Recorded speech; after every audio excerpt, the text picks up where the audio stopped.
666 AD, a fierce battle raged, with soldiers clashing swords and blood splattering across the field. The great magister, Yahello, who was the guardian god of Gali, died. His body lay still, marking the end of an era. Everything went silent for a moment. The world held its breath. Yahello's death brought a great schism to Gali. Gali no longer had the means to stop the 100,000-strong army of the Tang dynasty. 2 years passed. It was now the year 668 AD.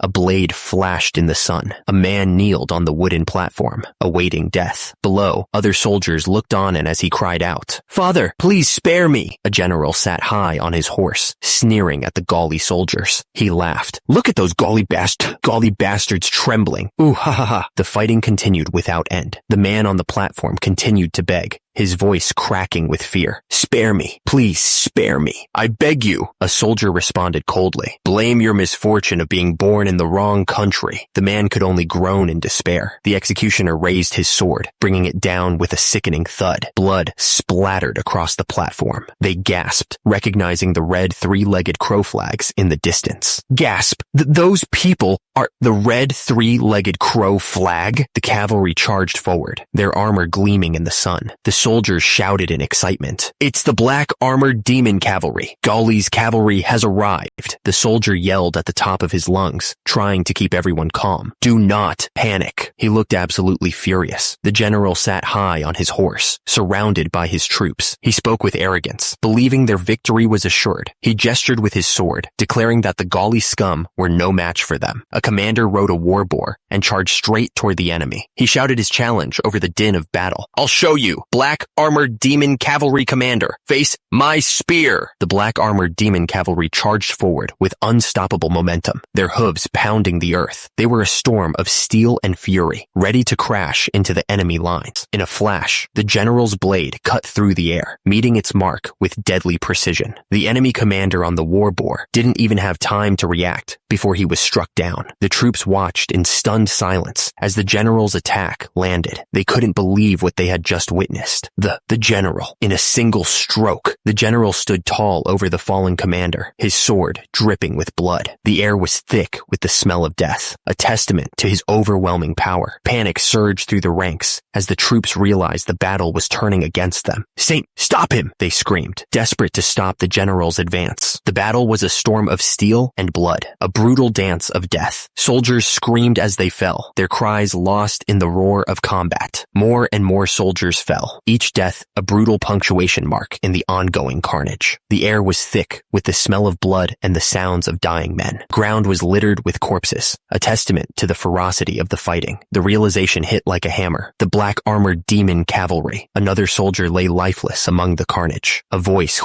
cut through the chaos, filled with dread. "Cursed war demons." A soldier braced himself as a spear hurtled toward him, the point glinting with deadly intent. The fight for survival was far from over. The general's gaze was firm, his eyes narrowed with determination. He knew what had to be done. A soldier shouted a warning, his voice filled with panic. Tang forces were swarming from the rear, threatening to overwhelm their position. Great Saja gave his orders clearly and quickly. He told Hui to lead the friendly forces to Pyongyang Fortress and protect the civilians. He assured him that Buru and Uru would hold off the enemy. The warrior gripped his weapon tightly. He declared that he would clear the path, his voice ringing with resolve. The spear surged forward, a deadly point leading the charge. The battle was about to begin again. The battlefield was a mess of clashing steel and desperate cries, a whirlwind of death. The Tang soldiers swarmed, their numbers pressing relentlessly against the defenders. The order came down to fall back. The soldiers shouted to stick close and run, warning each other not to look back at the approaching enemy.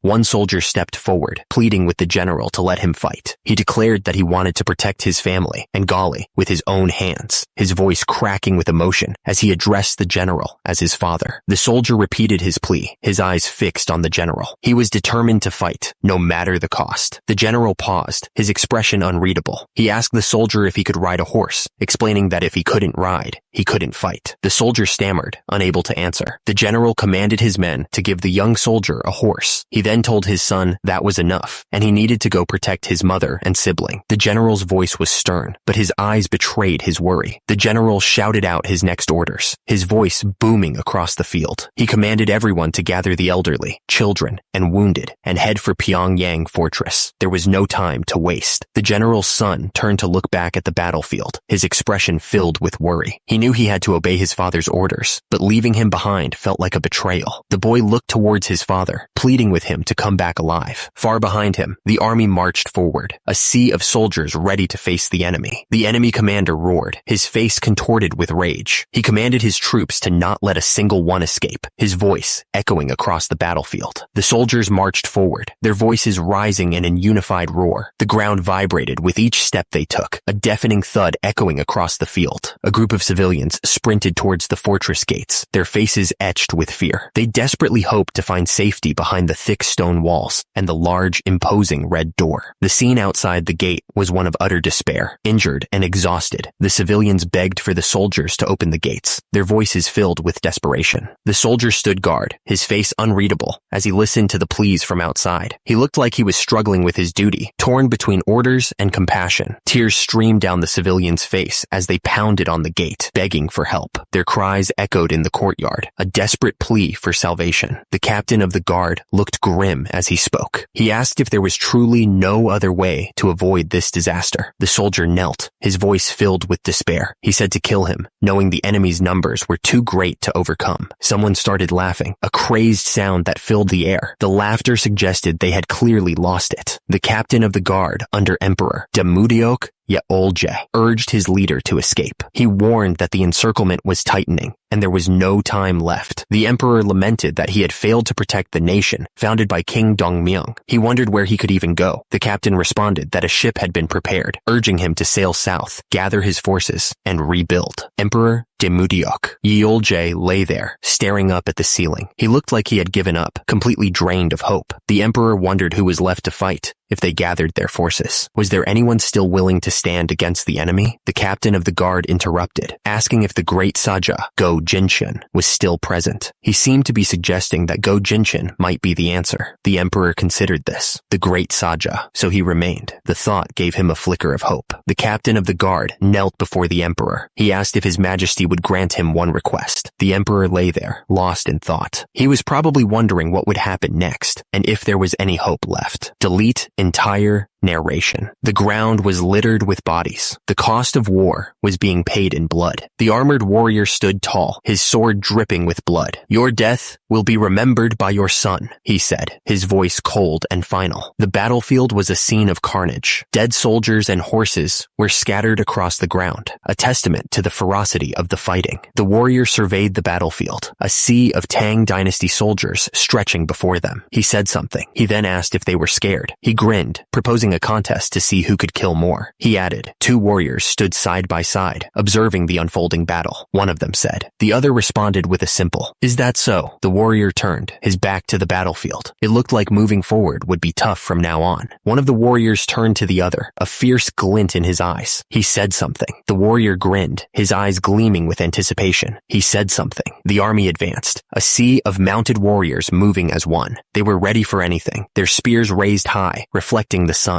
From above, the battlefield spread out like a chessboard, with soldiers lined up on both sides. It was a terrifying sight, the calm before the storm. The fighting was about to begin. It was time to see who would survive. The warrior smiled, a glint in his eye. He was looking forward to the fight, ready to spill some blood. The final battlefield should be quite thrilling. The warrior's face was grim, his eyes narrowed with determination. He vowed that not a single enemy soldier would set foot inside Pyongyang Fortress. 2 men stood in the doorway, talking quietly. The air was thick with anticipation as they wondered what was about to happen. A lone rider approached the fortress gates, the sound of his horse's hooves echoing. People stopped what they were doing to watch him arrive, wondering what news he carried. The great Saja Go Jinshun obeyed the Yolji's command, and ordered everyone to retreat. The soldiers exchanged worried glances, questioning the order. One asked if retreating would put Pyongyang Fortress in danger, but the other suggested that the Yolji must have a plan. The officer barked out orders, telling everyone to move to the ships prepared at the port. They were to await further instructions, but the urgency in his voice was clear. The soldiers figured that the Yolje intended to sail south and regroup his forces. One of them scoffed, calling him a noble. The soldier spat, saying that the Yolja had ruined the country and fled, looking pathetic. He muttered that he should have put a hole in his skull himself. He then shouted for the general. A messenger arrived, reporting that a Tang cavalry force of 500 was pursuing a carriage that had left Pyongyang Fortress. He assumed it was another noble fleeing. The messenger's eyes widened as he realized something. The carriage had the Yolje's flag flying on it. The officer yelled, ordering the guards to form a shield. He told them to stretch out to cover the carriage, not letting a single arrow through. The Tang cavalry raced across the open land, kicking up dust. They were gaining on the carriage, determined to catch it. The soldier called out to the general, saying he would buy time and asking him to go on ahead. Go. Jinxian refused, saying that was nonsense. Someone shouted for the vice captain of the guard, calling out to him. The soldier looked at the others and yelled that they had to protect His Highness, the Crown Prince. The soldiers around him raised their spears, ready to defend the carriage at all costs. The rider coughed, blood splattering from his lips. He tasted iron and pain, knowing he'd taken a bad hit. Another rider went down, the force of the blow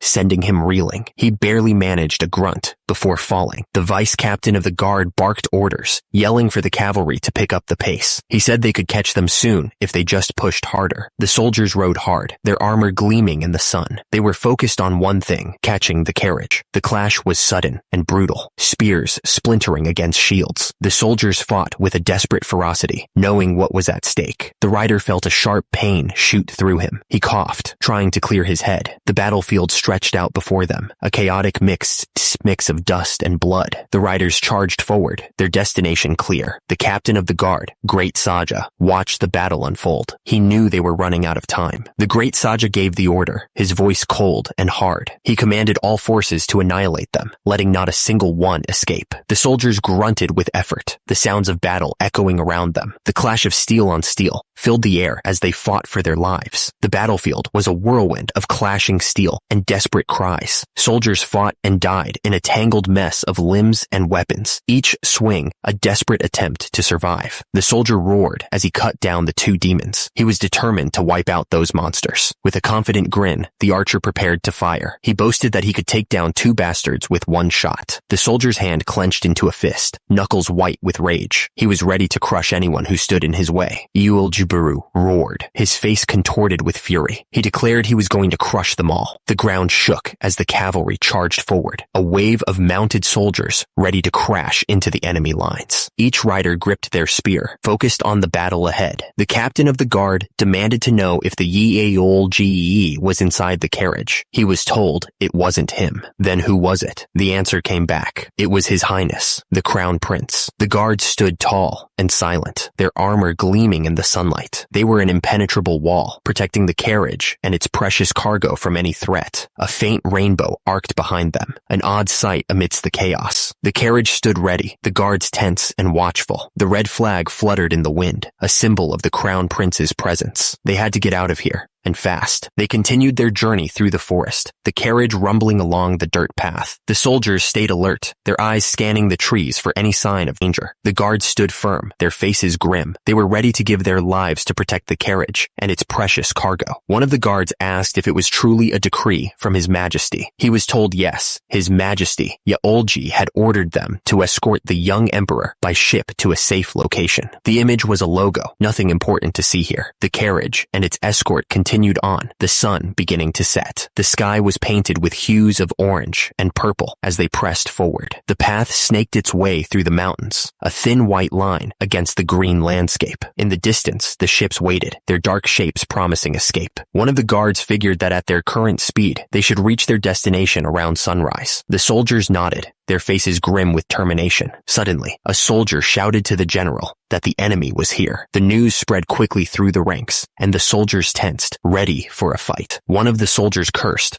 wondering how those bastards had tracked them down. He yelled that he was going to split their skulls with his arrows, telling URU to save some for him. He ordered the rest to protect the young emperor and the Gauri. The Goguryeo troops rode hard across the field, their armor gleaming in the sunlight. The air crackled with anticipation as they closed in on the enemy's position. They were ready to fight. The soldier at the front pointed towards the horizon, his voice ringing out. He yelled that the enemy forces were over there, and the soldiers gripped their weapons tighter, bracing for the coming battle. The commander's voice cut through the chaos as he shouted to URU. He commanded URU to fire at once, his voice leaving no room for hesitation. The archers released their arrows, and the sky filled with whistling death. The arrows flew towards the enemy, each one carrying the promise of destruction. The battle had begun. The archer grinned, a flash of teeth in the heat of battle. He muttered that he could take down 2 with each arrow, clearly enjoying the carnage. He was right where he wanted to be. The archer took aim. His eyes narrowed in concentration. He released the arrow, sending it soaring into the sky, the first of many. The air crackled with anticipation as the archers prepared their next volley. The arrows rained down on the enemy soldiers, each one finding its mark with deadly accuracy. Men screamed as they fell, their armor offering little protection against the onslaught. The battlefield was quickly turning into a scene of chaos and death. The Goguryeo troops surged forward, their horses thundering across the battlefield. They were a force of nature, unstoppable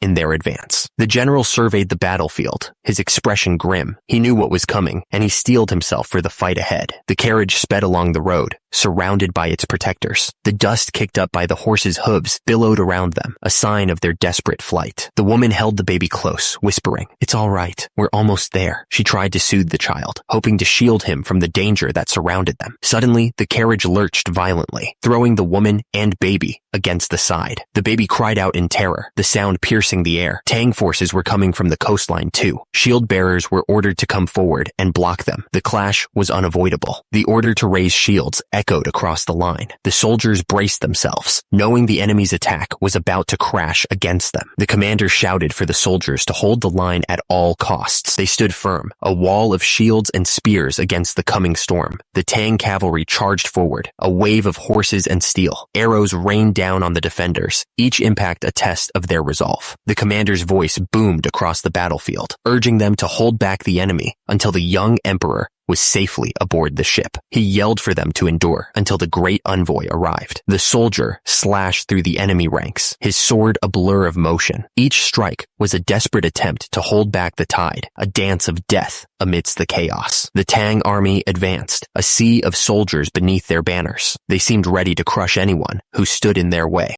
Wei Cheng-hyun introduced himself as the true guard general of the great Tang Empire. He believed victory was already his. Wei Cheng-hyun offered them a deal, saying that if they surrendered, he would ask His Imperial Majesty to let them fight for the Tang Empire. He waited for their answer. An arrow flew towards Wei Cheng-hyun in response to his offer. Wei Cheng-hyun's face twisted in shock as the arrow pierced him. He had just begun to say he would make them his right hand, mistaking their intent. The arrow flew true, piercing right through Wei Cheng-hyun. The boastful general was silenced in an instant, his arrogance replaced with shock. He added that the guy looked just like Taizong, the same Taizong of Tang who lost an eye after being struck by an arrow in the Battle of Ansi Fortress. The leader gave a curt order. HWW, I should go. His tone left no room for argument. The man raised his sword high, yelling for all troops to ready themselves. The troops surged forward with a battle cry, weapons raised. The clash of steel and the screams of the wounded filled the air as the two armies collided. Wei Cheng-hyun's face was twisted in pain as he fell backwards, defeated. Below, the cavalry charged forward, ready to avenge their fallen general. The ground trembled beneath the hooves of the charging horses. The cavalry was like a storm, sweeping across the battlefield and crushing everything in their path. The soldiers braced themselves, forming a shield wall against the oncoming attack. The ship behind them loomed large, a symbol of hope and escape. The soldier's face was grim as he surveyed the battlefield, his eyes filled with a mix of determination and sorrow. All around him, bodies lay scattered, a stark reminder of the cost of war. A soldier shouted that the great army and the cavalry had arrived. A wave of relief washed over the troops as they saw their comrades charging onto the battlefield. Panic spread as the soldier yelled that the Tang troops were closing in fast. He ordered everyone to board the ships as quickly as possible. They needed to move like their feet were on fire if they wanted to escape.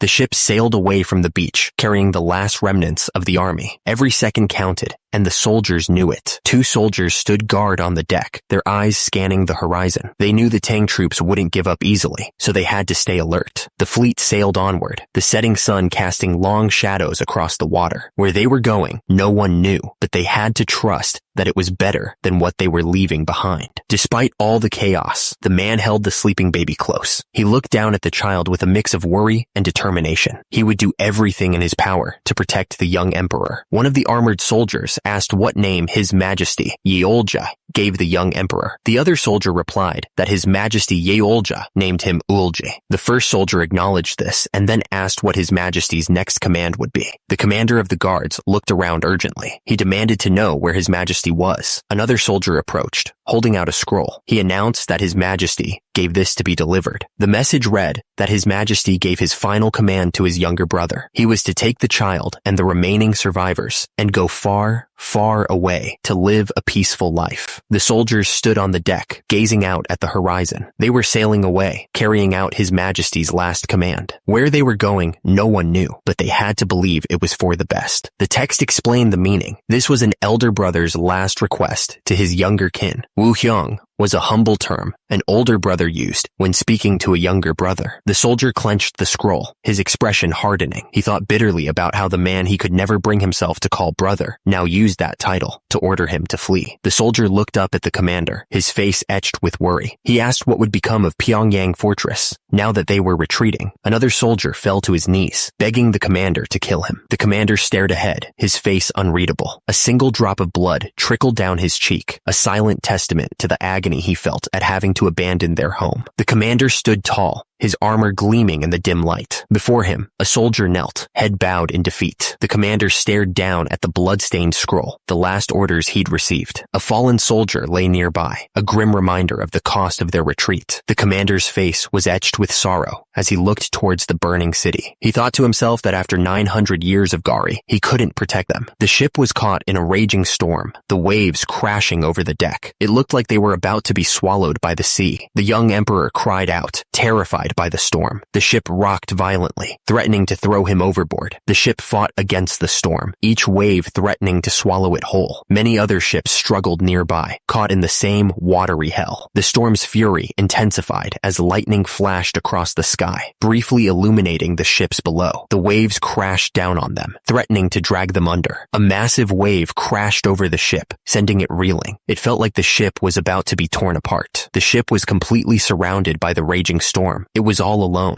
The soldiers fought to keep their footing on the deck, grabbing for anything to hold on to. Desperate shouts rang out. Grab the rope! Get a grip, man! You trying to die? Tie the rope around your waist! The ship fought against the waves, tossed around like a toy. Someone yelled, ordering the helmsman to move it and not drift. One of the men looked up, shouting for the general. He needed to know what was happening. The general declared that they needed to turn the ship around. The order was given with urgency. The man looked absolutely terrified. He said he'd spent his whole life on the sea, but had never seen waves like this before. It was a massive wall of water that threatened to swallow them whole. The general yelled, ordering them to quickly turn the ship. The storm raged around them, making it almost impossible to hear anything. Nearby, someone watched the baby. The child seemed completely unaware of the danger, smiling innocently. One of the soldiers shouted that there was no way to turn back. They were completely cut off. The general screamed at the top of his lungs, ordering them to push through the massive waves. His voice was full of desperation. Another soldier raised his sword, declaring that this was His Majesty Yolja's will and the battle of the Gari Navy. He looked absolutely determined. The soldier stood firm against the storm, raising his sword high. Lightning crackled around the blade, but he didn't flinch, his eyes fixed on the raging waves ahead. The order to break through the dark echoed across the ship. The fleet was tossed about like toys in a bathtub, each ship fighting its own battle against the monstrous waves. The storm seemed determined to swallow them whole, and the air was thick with the roar of the wind and the crash of the sea. On deck, the soldiers clung to anything they could find, their faces grim but resolute. The wind howled around them, and the rain lashed down like whips, but they stood their ground, ready to obey the general's command. The water churned and foamed, a swirling mass of chaos that threatened to pull the ships under. Each wave was like a mountain crashing down, testing the strength of the vessels and the courage of the men aboard. The ships were caught in a maelstrom of wind and water, tossed about like toys. Waterspouts danced across the surface of the sea, each one a swirling tower of destruction. Suddenly, a blinding light erupted from the heart of the storm, washing over everything. It felt like the world itself was being torn apart. Someone called out to the young emperor, their voice barely audible over the storm. The general gripped his sword tightly, his knuckles white. He stood firm against the storm, a beacon of defiance in the face of nature's fury. The general grunted, his gaze softening as he looked down at the young emperor in his arms, who remained mercifully unaware of the danger surrounding them. The man carefully held the wrapped item in his arms, protecting it from harm. Whatever it was clearly important. The man looked around, confused. He wondered what had happened and why the mainland was still far away. The typhoon was gone, and it had gotten quiet all of a sudden. The man demanded that the others dock the ship if they saw land. He asked why they were staring like they had an arrow in their head, wondering what they were looking at. The man looked over at the land. He remarked on the nice view, but then noticed how huge the land was. No matter which way he turned, there was land. The man stared out at the strange landscape. He didn't know what to make of it. The man wondered when the sea had gotten so narrow. It didn't make any sense. The crew started to panic. One of them asked if they were in a lake, questioning the captain's sanity. Baru was told to calm down, but we couldn't believe the captain's actions. The great envoy asked what they should do. They realized this was clearly a lake, and they had set out from the open sea. Whatever had happened, they must be far from where they began, which meant the place was safe. The captain ordered the fleet to land. It was time to see where they had ended up. The troops began to land on the shore. It was time to find out what this new land held for them. The captain stared out at the new shoreline. He had no idea where they were. He wondered aloud where in the world they had ended up. The fleet had landed, and the troops were setting up camp along the shoreline. This new land was completely unknown to them, and the air felt different from anything they had ever experienced. Buru and Uru stepped forward, barking orders. They commanded the soldiers to scout the surroundings, preparing for anything. The troops responded immediately, ready to follow their instructions. The order was given to prepare for a possible ambush, and the soldiers moved quickly to form battle lines around their location. They understood the need for caution in this unknown territory. The captain of the guards received his orders. Report the current personnel count immediately. He understood the importance of knowing their numbers in this new, uncertain world. The troops stood in formation, ready for anything. They were an army, stranded in a strange land, but they were still a force to be reckoned with. The tension in the air was thick with anticipation. Delete entire panel. The baby cried out loudly. Someone addressed him. Your Highness, don't call me that. After a pause. Understood. Then I'll just step aside for a moment. Someone asks, what's the matter? It seems you saw Sophie. Is that so? The three men stood around the baby, looking down at it. They seemed unsure of what to do next, their faces showing a mix of concern and curiosity. The man stared intently, his eyes narrowed with determination. He demanded that something be changed immediately, his expression leaving no room for argument. The three men looked down at the baby again, their faces now etched with worry. They seemed to realize the gravity of the situation, their concern growing with each passing moment. The man's voice boomed across the area, his face contorted with urgency. He shouted for someone to call the captain of the guards, his command echoing through the air. The man's voice was hoarse as he called out for the captain. He desperately needed the captain's leadership, his shout carrying a sense of urgency and desperation. The soldiers moved through the forest, their steps carefully planned. From above, their formation looked like a well-oiled machine, ready to strike at any moment. One soldier said they only needed one wild boar from Gojo Mountain, but then immediately contradicted himself, pointing out there wasn't even a single ant in sight. He then scolded someone else as a little brat for being rude to an elder. A soldier questioned why it was suddenly final again. He emphasized there was a huge difference at Gojo, saying that even if they came from the same batch, the one that came first. He then asked if someone had just heard that. One of the soldiers, wielding a large axe, ordered everyone to stay alert. His voice was firm, leaving no room for argument. The others tensed, ready for whatever might come next. The soldiers advanced cautiously, their swords drawn and ready. The forest was silent around them, but the tension was thick in the air. They knew something was coming. The soldiers paused, listening intently to the sounds of the forest. One of them grinned, declaring that the noise meant they'd be having boar monster meat for dinner tonight. The sounds grew louder as the soldiers advanced deeper into the forest. They moved with caution, their weapons ready as they stalked their prey. The soldier barked an order, telling everyone to keep their eyes peeled. The others tensed, their grip tightening on their weapons. They questioned whether the pigs in this area walked on 2 legs. More importantly, they asked why those pigs were so blue. The soldier looked closely at the approaching figures. He asked if the others had noticed that they looked like they were all bruised. One of them shrugged, saying that the fact they walked on 2 legs and were blue didn't matter at all. He declared that as long as goju tasted good, that's all that mattered. The soldiers stood their ground, their boots planted firmly on the forest floor. The air crackled with tension as they waited for the creatures to approach. The soldiers grinned, looking down at the group of goblins. The goblins looked up at them with wide eyes, clearly scared. The soldiers were ready for a fight. With a burst of speed, the soldiers leaped into the air, closing the distance between them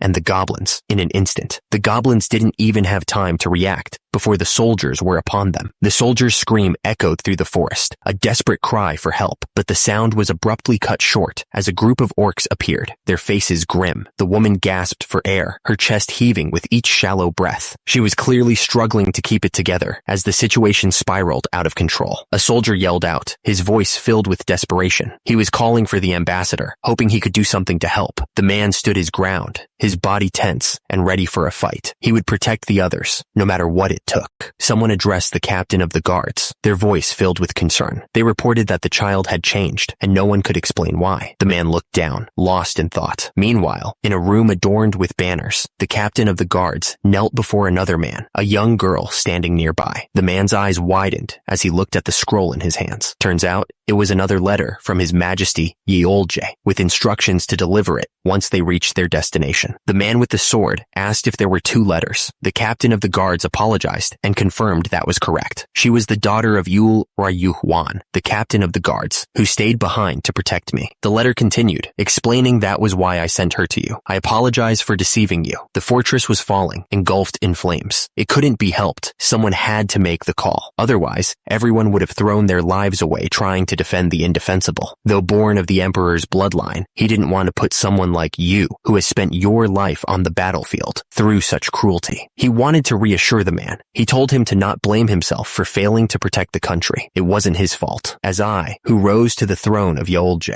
through a coup, Yahello admitted that his life was lived as a mere puppet of power. He had never truly been in control. He begged Yahello to let the ambassador live differently and to carry out everything according to his own will. Yahello's face was cold and unyielding. Then, a spray of blood filled the air. Yahello looked down at the bloodied sword in his hand. He then said he hoped that child would grow up well and become his partner. The ambassador stood tall, facing away from the horror he had just witnessed. He spoke softly, saying that His Majesty would grant him freedom. The guards moved in, surrounding the ambassador. They led him away, leaving Yahello alone with his thoughts. The man carefully held the baby in his arms, supporting its tiny head. His large hand gently touched the baby's cheek, a soft and caring gesture. The baby stared up with wide eyes, its face full of curiosity. The man watched the baby, his expression unreadable. The baby suddenly broke into a wide, toothless grin. The man's eyes softened as he looked at the baby's happy face. Someone asked the man to change the baby's diaper. He responded with a simple acknowledgement, ready to take on the task. He explained that she had stayed behind to protect the castle, following her husband, Full Ryu Huan. The man stood there, looking up at the sky. He wondered what he had to do now, what his next move should be. He thought back to when he first picked up a sword at 6 years old. By 16, he was already on the battlefield, ready to fight. He remembered when they abandoned their homeland and fled. He was at the very front, fighting to protect everyone. As someone born from the emperor's bloodline, even if he was a bastard, his duty was clear. He had to protect the empire, no matter what it took. But now, standing on this strange shore, the reason for his existence seemed to have vanished. What was he supposed to do now?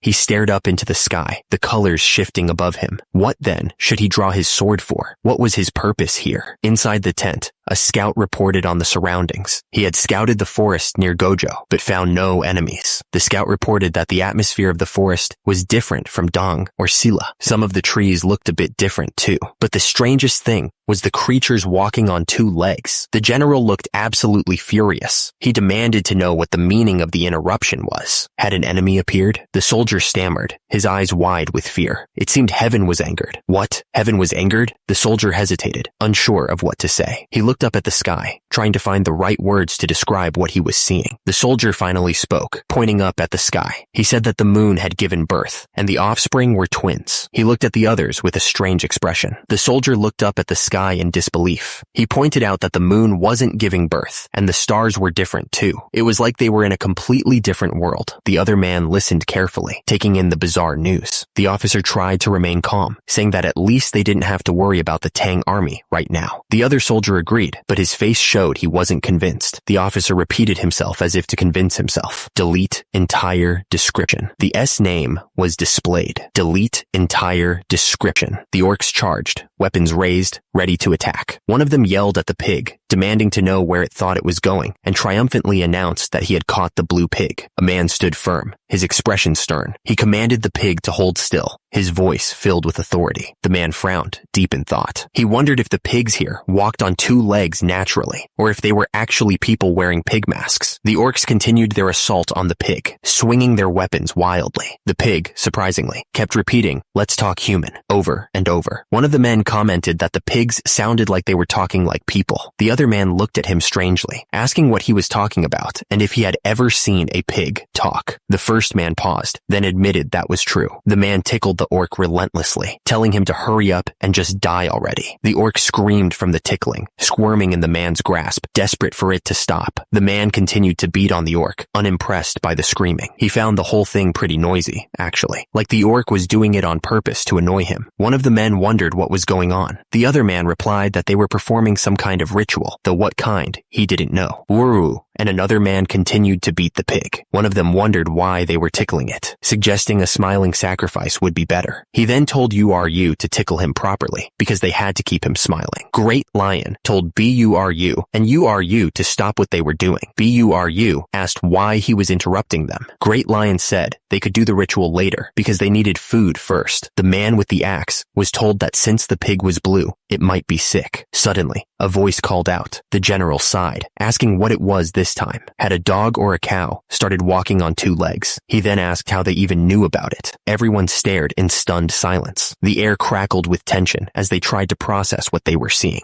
Anyway, back to the action. The order was given to grab weapons. One of the soldiers asked what that thing was. He wondered how a cow could walk on 2 legs. The command to block them echoed through the ranks. The soldiers braced themselves, raising their shields to form a wall against the incoming threat. The creature charged forward, its massive frame eating up the distance. The order to throw was barked out. Instantly, a volley of spears flew through the air, aimed at the charging creature. The fight raged on, a chaotic dance of steel and fury. But for a brief moment, the world seemed to pause. The spears found their mark, piercing the creature's thick hide. Fury twisted his face as he watched the battle unfold. The battlefield was a chaotic mess of soldiers and strange creatures, locked in a deadly struggle. The horned creature was caught in a brutal assault. Steel flashed as the soldiers pressed their attack, their weapons finding their mark. The fight went on. The man yelled, confused by the situation. He couldn't believe what he was seeing. He shouted at the soldiers to shoot their arrows at the cow, demanding to know what they were all doing. Arrows flew,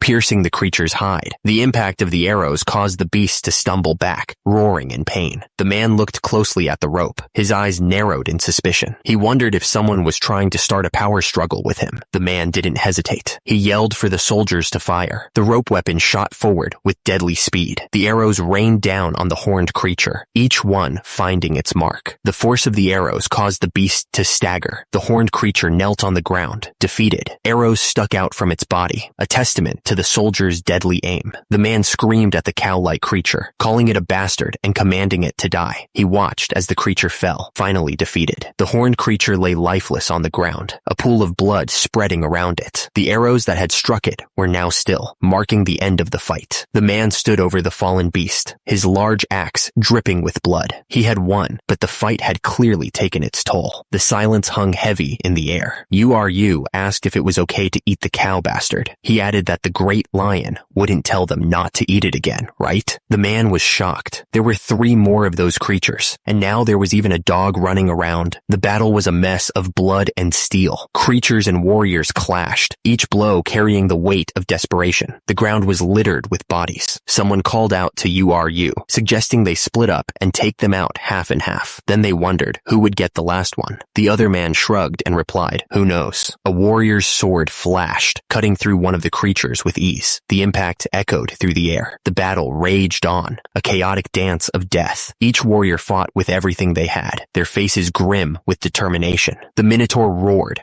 ready to charge. The warrior stood his ground, his sword gleaming in the dim light. He wasn't going to back down from this fight. The warrior's sword flashed, slicing across the Minotaur's chest. Dark blood sprayed into the air as the beast staggered back, roaring in pain. The warrior didn't let up.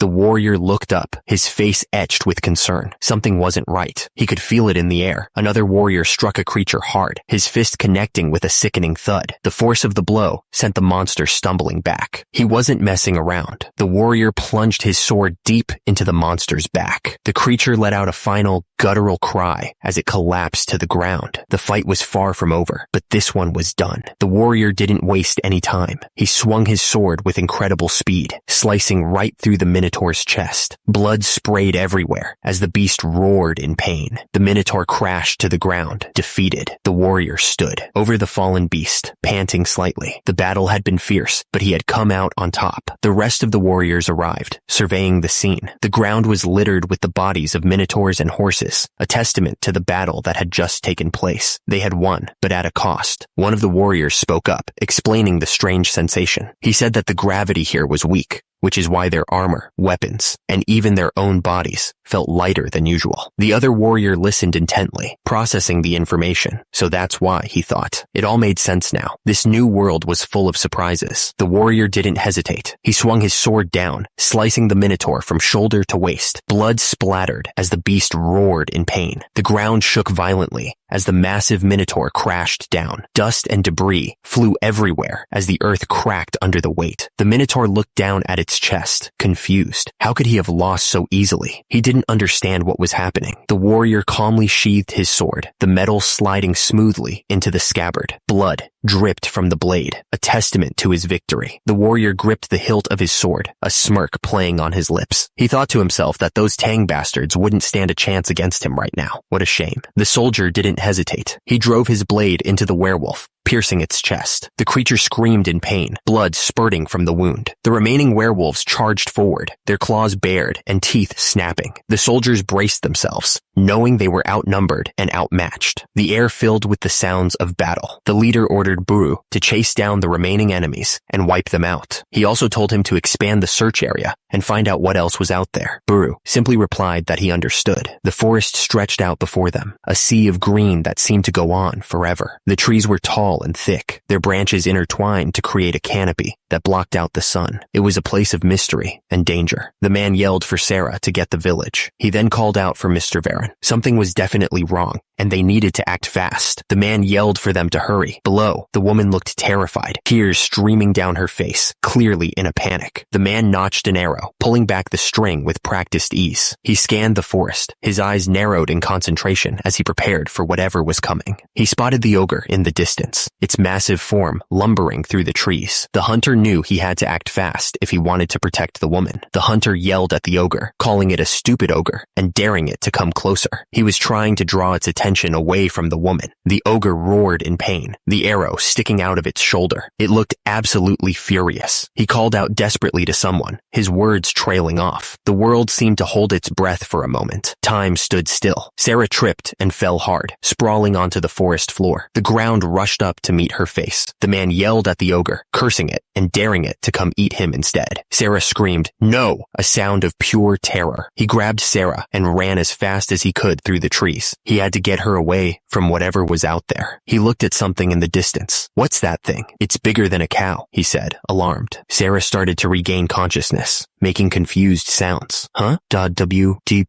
she mumbled weakly. A dwarf appeared before them. You were in danger, young lady, the dwarf said to Sarah. The man stared in shock. A dwarf? He exclaimed. The dwarf stammered, barely able to speak. Eminai, that was close. Eminai looked at him in disbelief. Dwarf? Eminai gave the dwarf a strange look, clearly confused. Dwarf? What's that supposed to mean? Suddenly, a voice shouted a warning. The dwarf looked up, startled. The ground shook as something massive crashed down. Dirt and rocks flew everywhere from the impact. Back in the forest, the dwarf continued to carry EMI-NAI, looking around cautiously. The girl's eyes widened in horror as she looked down at the body. Reflected in her pupils, she saw the figure responsible for the brutal attack. The attacker swung down with incredible force, the blade slicing through the body. A spray of blood and gore filled the air as the body split apart. The man and the girl stood frozen, their faces etched with disbelief. The scene before them was a gruesome display of power. The man yelled in disbelief as he watched the ogre fall. It was unbelievable. The ogre went down in one hit. The man stood over the fallen ogre, breathing heavily. The air was thick with the smell of blood and death. The story continues. Someone observed that it must be high order, EMINNAI,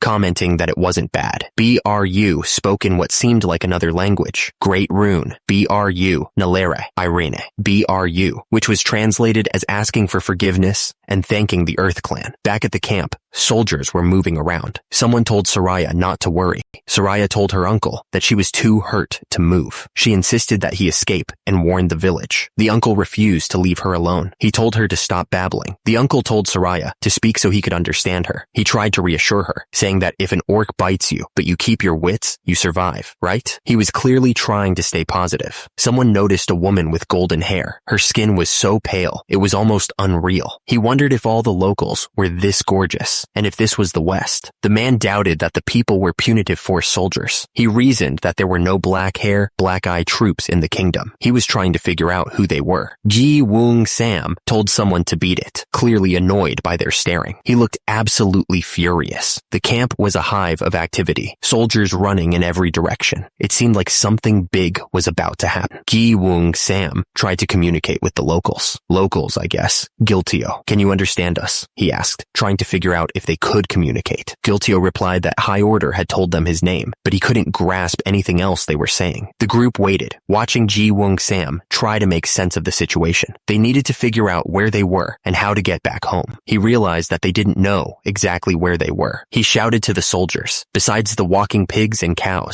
the man realized that to get any useful information, they needed to find a way to talk to the people who lived here. Without words, they were lost. The group sat there, thinking, but one of them said they'd figure something out. Somehow, they had to. Suddenly, one of the men shouted that he had an idea. He grinned, looking confident. The lad with them was a genius who knew every tongue. One of the men declared that Ji Woong Sam should speak for them. He explained that this was Ji Woong Sam, addressing someone with respect. Ji Woong Sam was introduced as the man who knew every language under heaven. It was a bold claim, but he looked confident. Someone asked if that was really true. Another man affirmed it, explaining that Ji Woong Sam had traveled west with his merchant parents and picked up every foreign tongue along the way. Someone suggested they try talking to the locals. The group agreed enthusiastically, ready to let Ji Woong Sam put his skills to the test. Ji Woong Sam thought to himself that this was his chance to finally prove his worth to the group. Ji Woong Sam declared that he had traveled everywhere, from Great Jin to Wa Koku. He boasted that there was no place he hadn't been, and no language he didn't know. Ji Woong Sam tried to greet the blonde woman, attempting to speak French, but it didn't go well, and he quickly stopped himself, realizing it wasn't working. Ji Woong Sam realized that French wasn't the right choice. He admitted that it was a no-go, while the blonde woman looked even more puzzled. Ji Woong Sam tried again, this time attempting English. He greeted her with a drawn-out hello, but she still didn't understand. Ji Woong Sam, not giving up, suggested a cheek-to-cheek greeting. He moved in close, but the blonde woman looked completely shocked, unsure how to react. The blonde woman watched the man with the ponytail and wondered what he was doing. The others just stood there silently, also unsure unsure of what was happening. The man with the ponytail suddenly looked scared. The other man looked absolutely furious. Wung Sam tried speaking in different languages, hoping one would work. He tried Spanish, French, Arabic, German, and even some kind of tribal dialect. Someone laughed nervously and addressed the envoy, saying, "Here's the thing. They seemed to be trying to explain or excuse what was happening." Someone sighed and said they forgot URL was useless outside of battle. They warned URL not to claim he wrote the ulji in front of people, calling it embarrassing. Delete, verify, or remove missing OCR data. One of the women stepped forward, a determined look on her face. She offered to try something, though it wasn't clear what she had in mind. She stated her name, Yeon Chuaga Ram, slowly said his name, Yeon H-B-I-G-A Ram. The woman seemed surprised and asked if his name was Yeon Shuai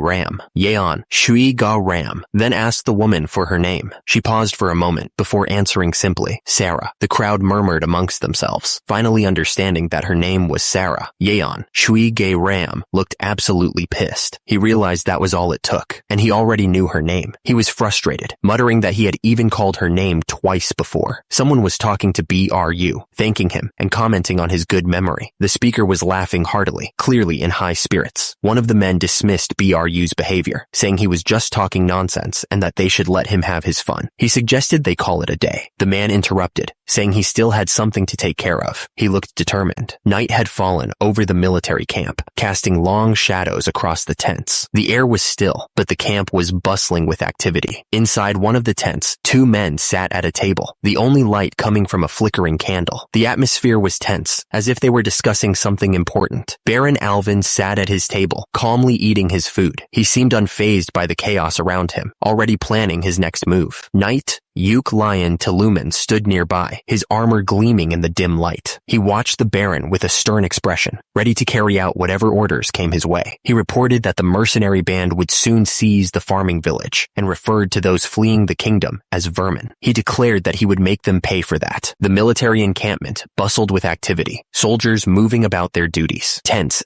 dotted the landscape, a testament to the organized chaos of a camp preparing for movement. One of the men asked if they were leaving the next day. The other, addressed as General, confirmed that they were. The general explained that, strangely, Sarah was following Blue and Yu. A man's voice called out, announcing that he was there and telling someone to come in. Someone said purity, simplicity, aha, as the realization seemed to dawn on them. Someone instructed them to go to the village. Sarah said she understood. The speaker refused to let her go alone. He told Sarah that Demudiok. Sarah asked why all of a sudden, since Yu needs to organize information about that place. Faran Sarah responded enthusiastically to Gojo's earlier comment, exclaiming about its deep meaning. She acknowledged that she thought Gojo didn't trust her, then laughed it off. Gojo thought to himself that he couldn't trust Sarah at all, except in combat. The travelers moved through the night, the landscape stretching out before them. The stars shone brightly above, guiding them on their way. The logo of Vortex appeared, a reminder of the source. The captain of the guards, Daimudeoke, explained that he had a mountain of work to do at the camp. He told Sarah and Wu to go and come back safely this time, reassuring them not to worry. The Vortex logo appeared, a reminder of where I was seeing all this. The orcs marched forward, pushing a cart loaded with supplies. The only sound was the rhythmic thud of their feet on the ground. The Vortex logo appeared once more.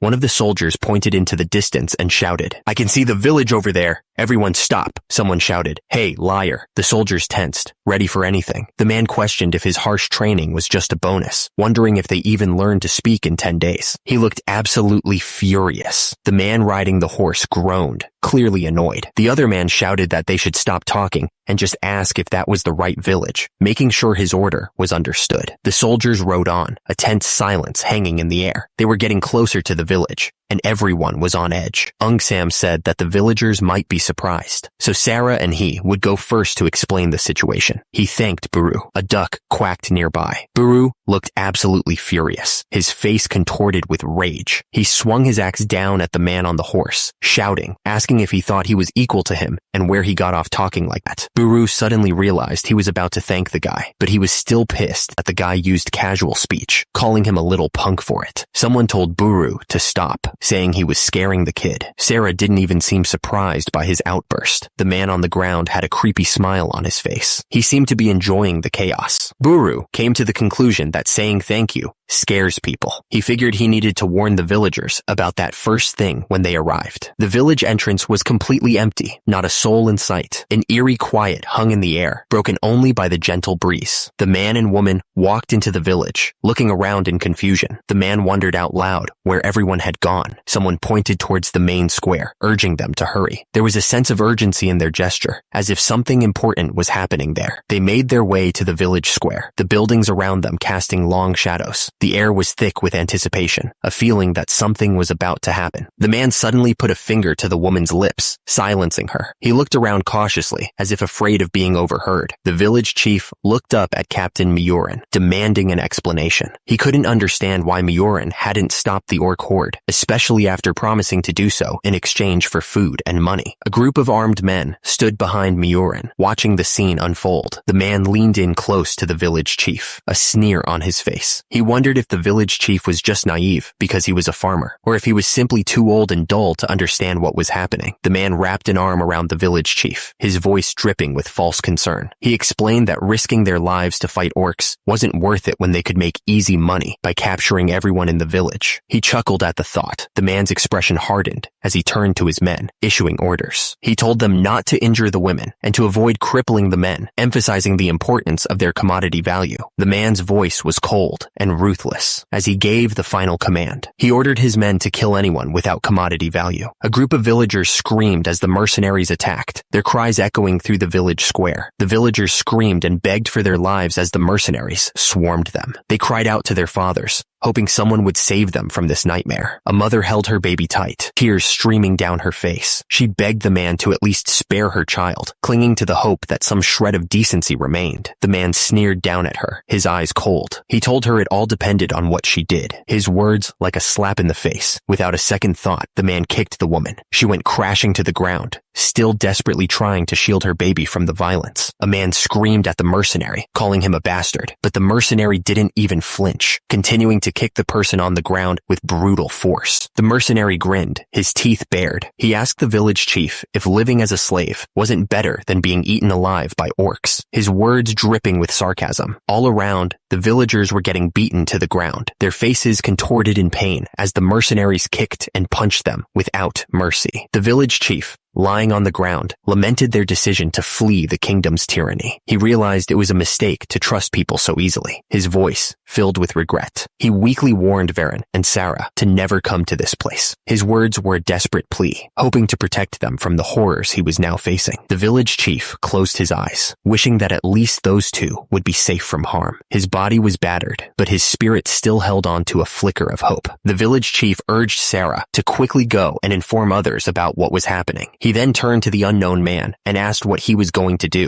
The man said he would buy as much time as he could until they arrived. The man's face was grim as he thought about the upcoming fight. He knew he had to hold out as long as possible. He had to buy as much time as he could. Sarah looked surprised, clearly worried about what he was planning to do. She didn't want to leave him behind to face whatever was coming. She started to say something, but hesitated. Suddenly, a creepy voice echoed through the village. A man with a sinister smile appeared, his eyes gleaming with malice. He asked if there were little mice around, his words dripping with a disturbing undertone. The two people lay on the ground, defeated. One of them was bleeding, his face a mask of pain. One of the men reported to Captain that they had found her behind the barracks. He told him to deal with it. The injured woman remained on the ground, helpless. The man with the sinister smile grabbed the woman. He told her to come with him, his voice dripping with malice. The woman screamed, terrified. Suddenly, a man kicked the attacker, yelling at him to get out of the way. The kick sent the attacker flying. He grunted in pain. The attacker screamed as he was sent flying by the kick. The woman continued to scream, still terrified by what was happening. The force of the kick echoed through the air. The woman watched the man who had grabbed her. She had been terrified only moments before. Now, she looked down at him as he lay on the ground, defeated. The next moment, the man looked up, his face a mask of shock. He exclaimed something. He couldn't believe what he was seeing. A heavily armored dwarf rode towards them on horseback. He looked like a force to be reckoned with. The man wondered. The dwarf rode confidently through the chaos. He seemed unfazed by the carnage around him. Someone shouted something something. The sound of hooves echoed through the village as a dwarf rode into town on horseback. People turned to see what was happening. The man, who was captain, asked Eminai if she was okay. He told her that this place was dangerous and that she should take Baron and get out of here. EM-NA. I looked worried. Suddenly, someone shouted for everyone to brace themselves. It looked like something bad was about to happen. The men looked up, their faces etched with confusion. They couldn't believe what they were seeing. A spear was pointed straight at them. The attack was about to begin. The commander roared, ordering his troops to beat the old guys and treat them like animals. He yelled that if they're armed, they should finish them off. Above, a warrior swung his sword down on someone. Suddenly, the cavalry charged forward, a wave of mounted soldiers thundering across the field. The ground shook as they rode. Fear gripped the villagers as they recognized the approaching force. Someone shouted that it was a dwarf, the extermination troops. He wondered what was happening as they came closer. Above, the dwarf fought. The attacker swung his sword, catching his target off guard. The strike sent the man flying. The battle turned brutal as the attackers showed no mercy. Someone yelled to kill them all. The villagers screamed, begging for their lives. The soldier couldn't believe his eyes. He wondered if the kingdom had sent a night order. He was shocked, saying that the extermination force couldn't have gone this far. He stammered, stating that 2 armies was impossible, as he had never seen knights like those. He'd never heard of such a knightly order in the kingdom or on the continent, wondering what on earth was going on. The soldier yelled, telling the captain to make for the region quickly, but suddenly he was struck by a volley of arrows. He realized it was the crossbow of the world, the quarrel crossbolt, as he fell from his horse. The soldier pointed up, wondering where on earth those were coming from. He screamed as he was hit, yelling to the captain to look over there. The captain was shocked, saying that this couldn't be. He saw the archer cavalry, realizing that the arrows flying range where all archers aim quarrels. Wouldn't that? The captain cursed, realizing that if they wanted to live, they had to get out of here. He ordered them to fall back to the back gate and abandon the slaves. He yelled at someone running off, demanding to know where they thought they were going. The cavalry charged forward, trampling over the fallen. The ground was littered with bodies, but they didn't slow down for a second. The man swung his hammer with furious speed. He screamed at the fleeing soldiers, demanding to know where they thought they were going, ordering them to kill the enemy. JJALTUNG's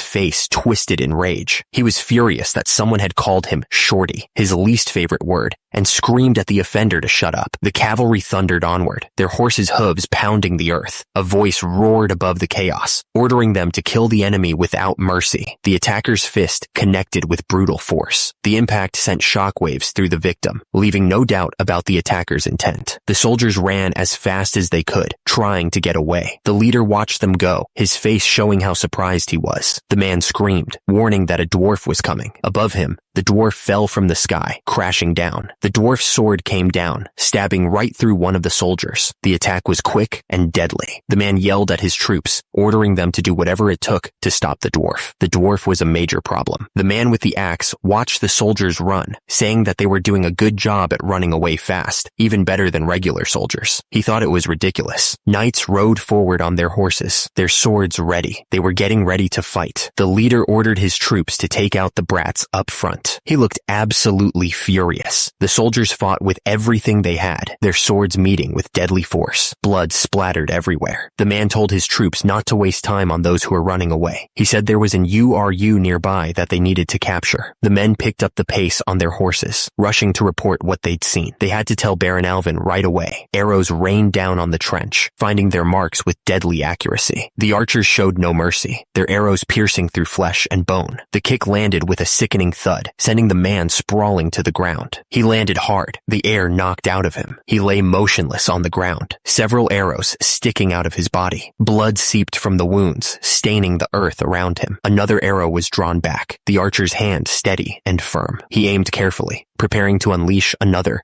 deadly shot. The man's eyes widened in terror. He screamed, pointing with a shaking hand. Below, the archer remained focused, his arrow aimed and ready. The archer readied his arrow, his eyes focused on the target, but the man told him to turn back, his voice laced with urgency. The village was quiet. The village was a scene of death. Bodies littered the ground, a testament to the brutal attack. The villagers cried out in despair, huddling around their dead. They begged for mercy, their voices filled with terror. They knew that the most dangerous creature of all was man. But then, a voice cut through the despair, urging everyone to calm down. Someone announced that these people had come to help them. The villagers looked at Baron, asking if it was true. They thought that these people were soldiers from the extermination force, and that they were saved. One of the men yelled at someone to get an interpreter and relay what the envoy was saying properly. He seemed really angry about it. He was pacing back and forth, and his face was red. Baru was told that they would talk later. One of the men with him asked if he saw something over there, but the other man said he didn't see anything. They were squinting, trying to see in the distance. The men were staring off into the distance, trying to make out what they were seeing. One of them exclaimed that he knew what they were looking at. He looked shocked by it. The blue orcs were coming. They were screaming and yelling as they charged forward. The villagers were scared, and they started running in the opposite direction. A man rode fast on horseback, kicking up dust. He shouted, laughing like he had already won. The man looked down, his face grim. He seemed troubled by something he had seen. The man yelled that he had to tell the great lord what was happening. In the background, some orcs were running and screaming. Under the dark sky, a man walked through the forest. The trees loomed over him, and the air was cold.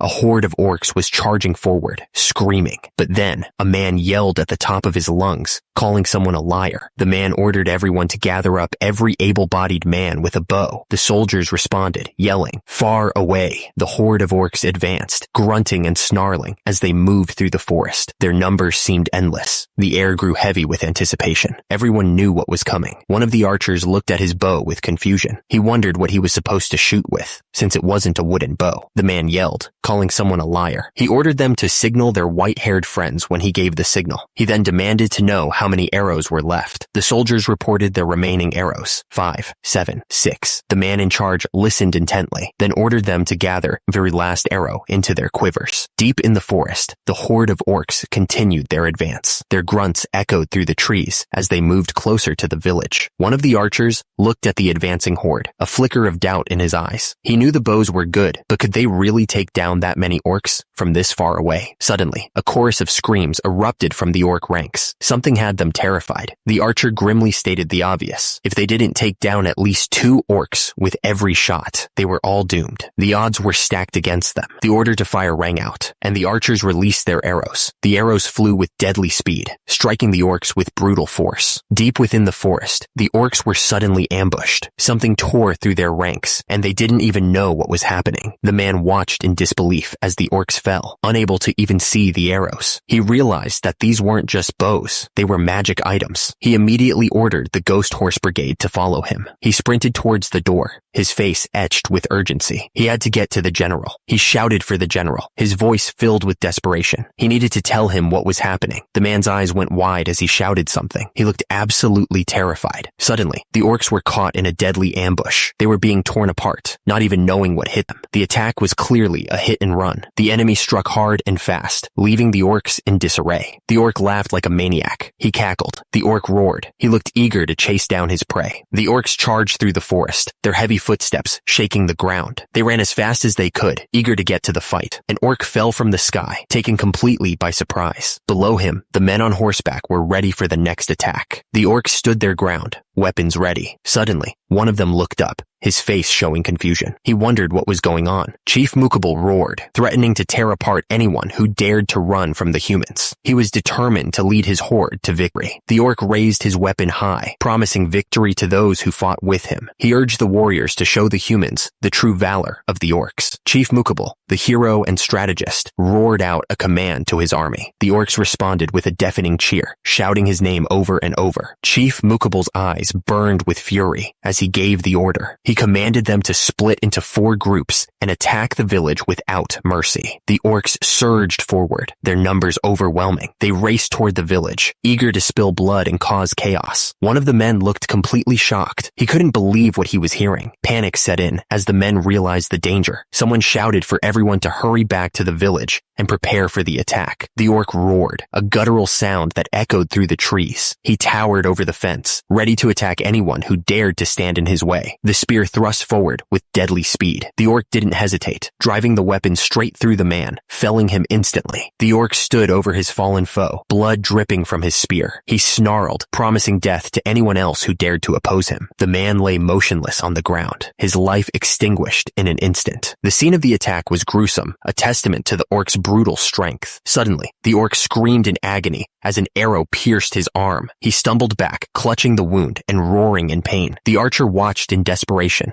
as the injured man groaned, barely conscious. He shouted something, trying to shake him awake. The archer cursed under his breath. Damn it, he thought. They were running out of time, and men. The battle raged on around them. The archer watched as more orcs swarmed forward, their numbers overwhelming the remaining soldiers. The archer grabbed the injured man by the shoulder, trying to get him back in the fight. He said something. The battlefield was a scene of carnage, with bodies strewn across the ground. The remaining soldiers fought with grim determination, knowing their survival depended on it. The soldiers fought with everything they had, knowing they were outnumbered. One of them yelled, ordering everyone to push the orcs outside, because if they broke through, they were all screwed. The orcs crashed into the village, attacking anyone they could find. A villager watched in terror as one of the monsters charged toward him, teeth bared. The soldier swung his weapon, knocking the orc back. He cursed at the monster, demanding to know who gave those pig bastards permission to even speak. He was starting to feel like things were getting out of hand. The soldier gritted his teeth, striking down another orc. He yelled to his comrades that they'd killed maybe 200 of the monsters, but another 400 had just shown up to take their place. The soldier dodged a blow and slashed at an orc's leg. He told the others that at this rate, it would be impossible to hold out until reinforcements arrived. If it were just them, they could run, but they couldn't leave the villagers behind. The orcs swarmed the village, their crude weapons crashing against anything in their path. The villagers fought back desperately, knowing what was at stake if the line broke. The man gritted his teeth, swinging his axe with renewed determination. He knew they were in a tough spot, but he yelled that they just had to hold out, no matter what. Another soldier struck down an orc, his face set with grim resolve. He agreed, saying that running away from pigs wasn't something a man of Gali would ever do. From the forest, Chief Mukable roared, his voice echoing across the battlefield as he gave the order to charge. The horde surged forward, a green tide crashing against the village defenses. The soldier braced himself, his muscles tensing as he prepared for the inevitable clash. He roared, ready to meet the charge head. The soldier stood over the orc he had just killed, the monster's body pinned to the ground by the wooden spikes. He knew they couldn't give up, no matter how bad things got. They just had to hang in there. The soldiers stood their ground, spears ready, over the body of the fallen orc. One of them scoffed, saying that a real warrior wouldn't run from a pig like that. That's not what a man from Gali would do. From the darkness of the trees, Chief Mukable roared, his voice full of fury, as he ordered the horde to charge. The orcs surged forward, a wave of green muscle and crude weapons crashing towards the village. The soldiers braced themselves, preparing for the inevitable impact. Meanwhile, the orcs continued their relentless charge, their numbers seemingly endless. The two soldiers suddenly turned their heads, their eyes widening in surprise. One of them muttered, pointing towards the horizon, calling out for the Grand Envoy. The orc army stood ready, spears glinting in the dim light of the forest. They were ready to meet their enemies in battle, their numbers seemingly endless. The orc leader threw his head back and laughed, a sound that echoed through the trees. He was enjoying the thought of the upcoming battle, confident in his army's strength. The orcs laughed along with their leader. He ordered them to resume the pig hunt, eager to chase down the remaining villagers. The orcs swarmed the village, their crude weapons raised high. They were determined to kill every last villager, enjoying the terror they inflicted. The orcs continued their assault, their battle cries filling the air. The villagers screamed in terror as they were cut down, unable to defend themselves against the overwhelming force. The orcs began to move into a wedge formation, their spears pointed forward. They were ready to meet the enemy head-on,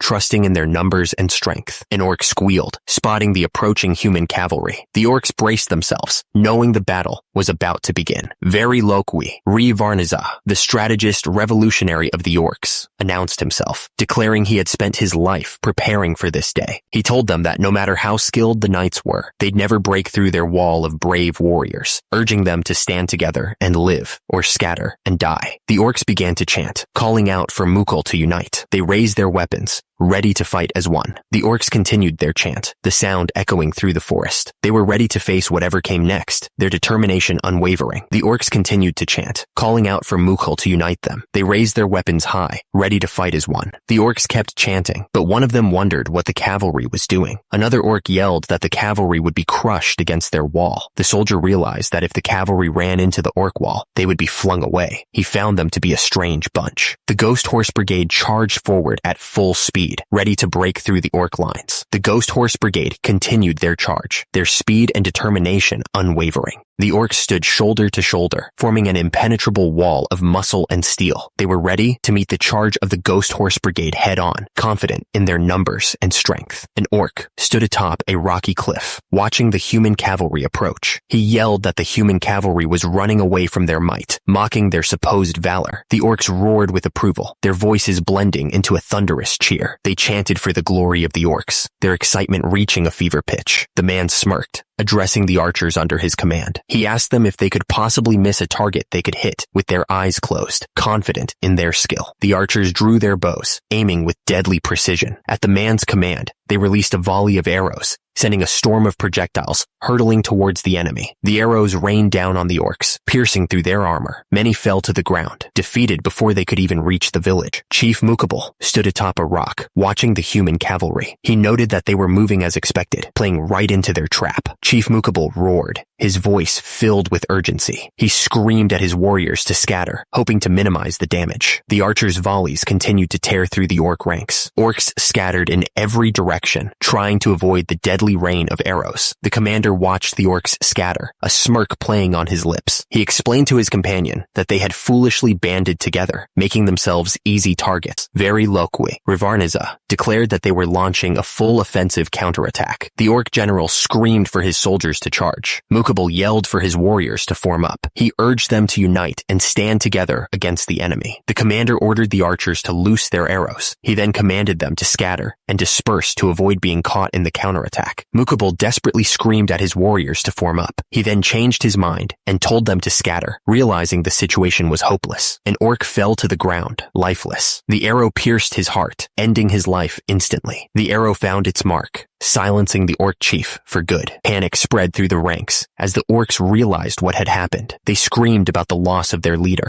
The commander showed no mercy. He coldly ordered his troops to slaughter the remaining orcs. There was no room for prisoners. The orcs broke and ran, fear driving them forward. They desperately tried to escape the archers' arrows. The battle paused for a moment. The human soldiers cheered, their voices echoing across the battlefield. They were celebrating their victory over the orcish horde, relieved that they had survived. The village was safe, at least for now. The sound of hooves echoed through the area. The mounted soldiers rode in tight formation, their armor glinting in the sunlight. From above, the scale of the army was clear. The soldiers moved with purpose, their numbers stretching as far as the eye could see. The villagers stared up in shock, their faces etched with a mixture of relief and disbelief. They couldn't believe what they were seeing. The soldiers towered over the grateful villagers, their presence a stark reminder of the power that had saved them. The cost of that power was clear in the blood on the ground. The commander's voice boomed across the village. He demanded an interpreter, calling for Tiora to come forward. He needed someone who could speak the local language, and he needed them now. The armored commander announced that they would be leaving right away. The soldier looked up at him, surprised by the sudden order. The soldier pointed, trying to show the general something important. The commander followed his gaze, waiting to see what was so urgent. The villagers asked what would become of them if the orcs left now. They begged the commander to consider their safety, their voices filled with desperation. The villagers dropped to their knees, begging the commander to protect them. They pleaded with him, seeing him as their only hope against the coming darkness. The commander turned to the soldier and asked if he wanted to become a slave. He questioned if there was really any difference between that and living in a kingdom, his voice laced with cynicism. The commander looked down at the villagers, his voice echoing with conviction. He reminded them that they were people who lived to protect their nation, their families, and their people. He emphasized that they didn't take up the sword to protect the strong, only to hand everything over to others. A villager, wounded and dying, begged to be saved. The commander dismissed his pleas, stating that this land was their kingdom alone. He questioned if they didn't understand that they must protect their own kingdom and that they shouldn't have summoned people they couldn't handle. The commander declared that a kingdom protected by the strength of others was bound to fall. He then presented them with a choice: become slaves or take up a sword and risk their lives to protect their families. The commander raised his sword high, the metal glinting in the sunlight. He declared that if they took up the sword, they would become his people and his family. The commander watched the villagers, his expression unreadable. He waited for them to decide, the fate of their village hanging in the balance. The commander declared he would go back. The crowd watched as he turned his horse around, his decision final. A villager stepped forward, shouting that he would take up the sword himself. The commander stood silently, watching the man's sudden display of courage. The woman looked at her son, Euron, and asked him if he would protect his family, even if she died. She was desperate to know if he would carry on if she fell. Euron held the sword tightly, his small hands gripping the hilt. Another villager shouted that he would fight, inspired by the boy's bravery. The commander looked down at Euron, his expression stern. He pointed out that Euron's grip on the sword was sloppy, showing no emotion for the boy's courage. The commander showed Euron the proper way to grip a sword. He told him that now that he held it correctly, he mustn't think about dying. The commander stared intently at Euron, telling him that he must live to protect his family. Euron looked up at him, his expression firm. The air hung heavy with anticipation. Everyone knew what was coming next. The order came from above: retreat. The Goguryeo army turned as one and began their retreat. The soldiers moved with practiced precision, each one trusting the others to cover their escape. The sky above was filled with crows. They flew in every direction, their dark shapes a stark contrast against the bright blue.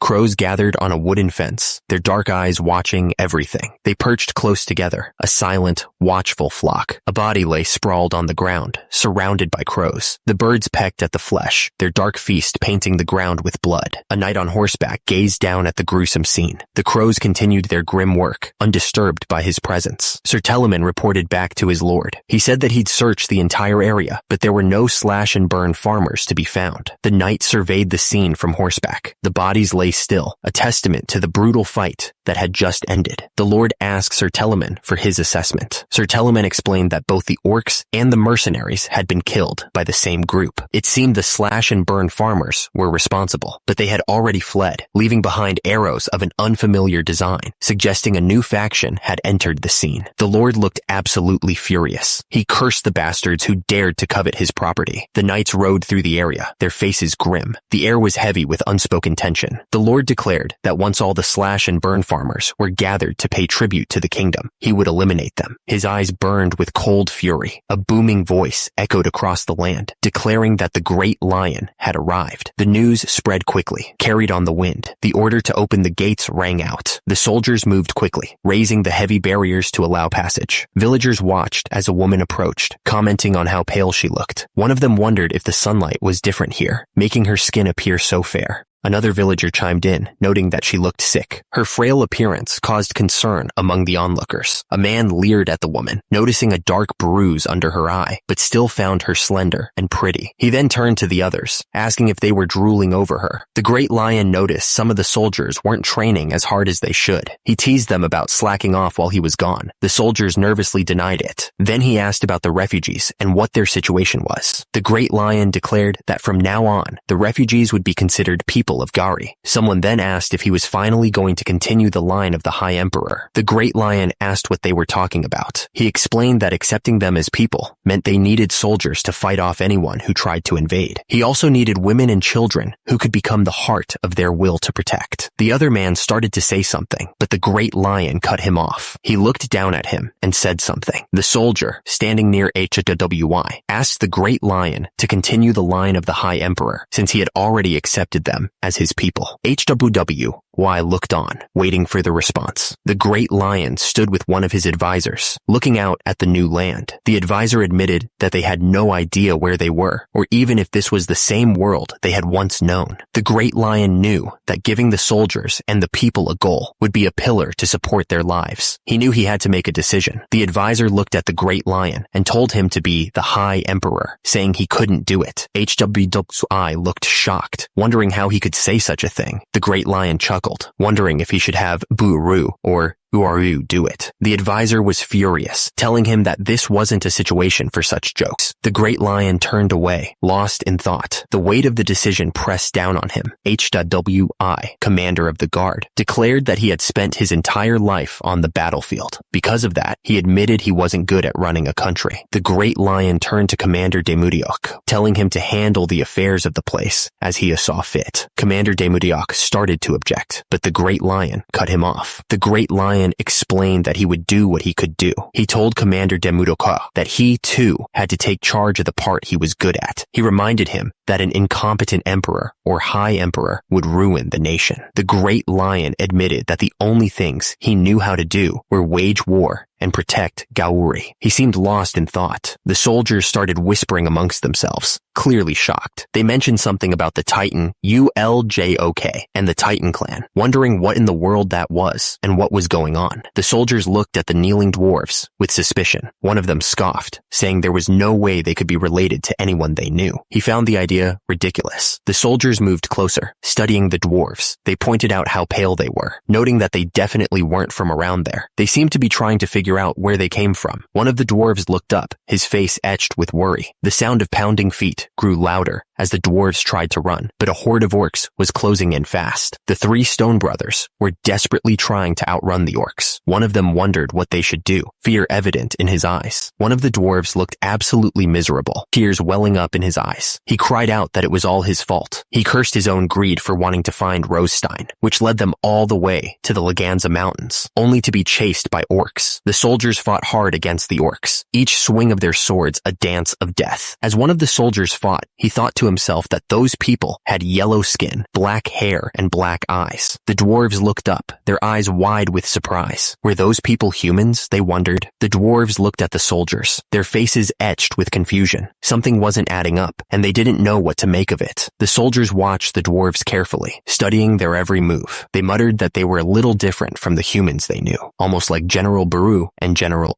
Meanwhile, back at his workshop, Old Man Jang, Gauri's blacksmith, was hard at work. The sounds of hammering and forging filled the air. One of the soldiers watched the dwarves working at their forge, his brow furrowed in thought. They seemed to be blacksmiths, all right, but he couldn't figure out what they were doing all the way out here. One of the dwarves lifted a metal bar, examining it closely. He marveled at the perfect balance and the pure iron, wondering how a human could create such a weapon. Suddenly, a shout rang out, cutting through the air. An orc guard yelled to open the gates, announcing that the great lion had arrived. The blacksmiths stopped what they were doing, their eyes widening. They were clearly shocked by the announcement. Two heavily armored men rode into the area on horseback. One of them grinned, calling out to his brothers. One of the dwarves looked up, his eyes widening. He was amazed by the person's height, bronze skin, and black hair. He realized the legend was true, and that was why all the weapons here were made. The blacksmiths watched the dwarves, confused by their reaction. The dwarves glared down at the blacksmiths and demanded to know what this nonsense was all about. They seemed furious and ready for a fight. The blacksmiths just laughed like maniacs at the dwarves' anger. One of them taunted the dwarves, asking them what all this was about. The general stood alone on the ship, gazing up at the night sky. The stars seemed so distant and unfamiliar, a reminder of how far they were from home. He was deep in thought, trying to figure out what to do next. The general spoke with a calm, steady voice, acknowledging the gravity of their situation. He pointed out that they didn't know where they were, or even if this was the same world they once knew. He urged them to make a decision, knowing that their future depended on it. The great lion stood in the water, his expression serious. He commanded them to carry out everything according to his will, his voice echoing with authority. The great lion remembered his past, lying on the dock. He had been a descendant of the High Emperor, but because he was an illegitimate son, he'd spent half his life on the battlefield. The great lion's expression was unreadable, but his eyes were full of determination. He stared into the distance, lost in thought. The Gauri he sought to protect had gone up in flames. The great lion remembered coming all this way to protect the High Emperor's legitimate line. Unable to even turn his horse back, it turned out the child wasn't a boy, but a girl. Furthermore, the child born within the royal household wasn't even a descendant of the High Emperor. The soldiers waited, their faces grim. The great lion knew he had to make a choice for the soldiers who believed in him. If this was the world he came from, he would build his strength and strike the Tang. If not, then continuing the history of Gauri would be his duty and purpose for those who followed him. The great lion lion stared ahead, his face unreadable. The gravity of the choice weighed heavily on him. He wondered aloud if the die had been cast, not sure if he was ready to face the consequences. The great lion walked down the dock, his footsteps echoing in the night. He approached the gate, his resolve hardening with each step. There was no turning back now. The base sat nestled on the coast, a beacon of hope in this new world. The mountains stood guard in the distance, silent witnesses to the birth of a new nation. The future was uncertain, but the potential was undeniable. The construction site buzzed with activity, the sounds of hammering and sawing filling the air. A watchtower was going up, a sign of the growing settlement and the promise of security. Turns out, the slash and burn farmers and the soldiers had become pretty close. In fact, they'd grown close enough to start falling in love, which was pretty unexpected. It only took about a month for those bonds to form. The food problem? Solved. Thanks to the seeds the slash and burn farmers brought, everyone could eat. As for those dwarves, turns out they weren't just blacksmiths, but skilled architects too. So, the housing problem? Also solved.